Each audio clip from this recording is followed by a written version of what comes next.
Bismillah, alhamdulillah, wassalatu wassalamu ala rasulillah. Today I want to share with you the topic of whispers in the mind, a very sensitive topic, and in Arabic it's called al-waswasa, which means what your mind whispers to you and the questions and thoughts. Allah subhanahu wa ta'ala addressed this in the Quran in Surah An-Nas, and the Prophet, peace be upon him, advised us to recite this verse when whispers do come to us. Allah says, قُلْ أَعُوذُ بِرَبِّ النَّاسِ مَلِكِ النَّاسِ إله الناس من شر الوسواس الخناس الذي يوسوس في صدور الناس من الجنة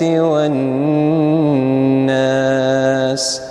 Allah says, say, I seek refuge in the Lord of humans, the God of humans, the King and the guardian of all humans, from the whispers of the whisperers and the sneaky whispering of the whisperers from among the humans and the whisperers from among the jinns. So this verse tells us that it's normal to get whispers, and that sometimes the whisperings come from the Shaytan, Satan, or the jinns, or your own qareen. A qareen is a type of devil which the Prophet, peace be upon him, told us, and it's even mentioned in the Quran, which every person is born with. It's a type of jinn that stays with you and whispers thoughts to you to delude you as much as he or she can, whatever gender they are. And you also have angels, which the Prophet, peace be upon him, said, who also whisper good thoughts into your mind. Whispers can become obsessive. They can lead a person sometimes to mental illnesses, and sometimes we need help. The Prophet, peace be upon him, said that there will come a time where people will begin to question too much about things which lead to senseless questions which benefits them nothing, and questions which go around in circles. He says Satan will come and make you ask questions about creation at first, and then you continue to ask questions upon questions until it leads you to matters which don't benefit you anymore, but just out of fun they begin to ask, well, if God created everything, who created God? You see, the problem with that question is that when you say the Creator created everything, then the question is wrong to say, well, who created the Creator?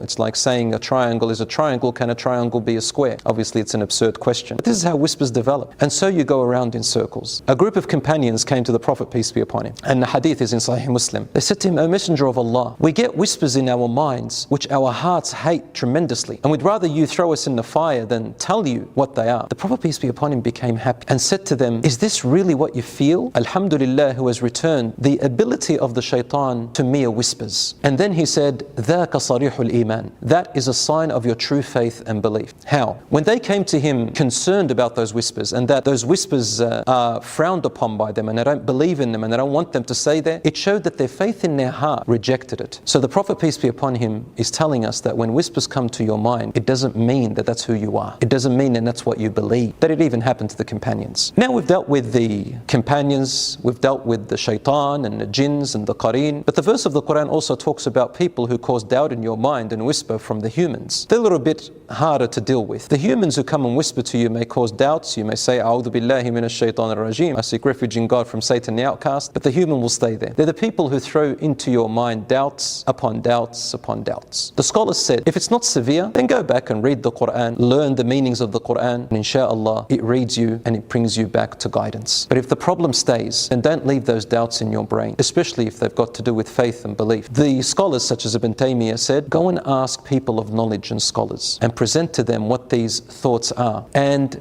gain more knowledge, understanding and counter arguments to them, and inshallah they will be destroyed. Brothers and sisters, some people do develop into some kind of mental illness which becomes a problem, and you may need to seek someone beyond a scholar or a sheikh. So please also try out a professional therapist, and I do advise to go to a Muslim therapist who knows their religion a little bit better, because they can give you two anecdotes, the one from Islam and spirituality, and the other one from their professionalism and their knowledge. I ask Allah subhanahu wa ta'ala to keep us protected from whispers and to keep us guided and safeguard us all. Ameen. Wassalamu alaikum wa rahmatullahi wa barakatuh.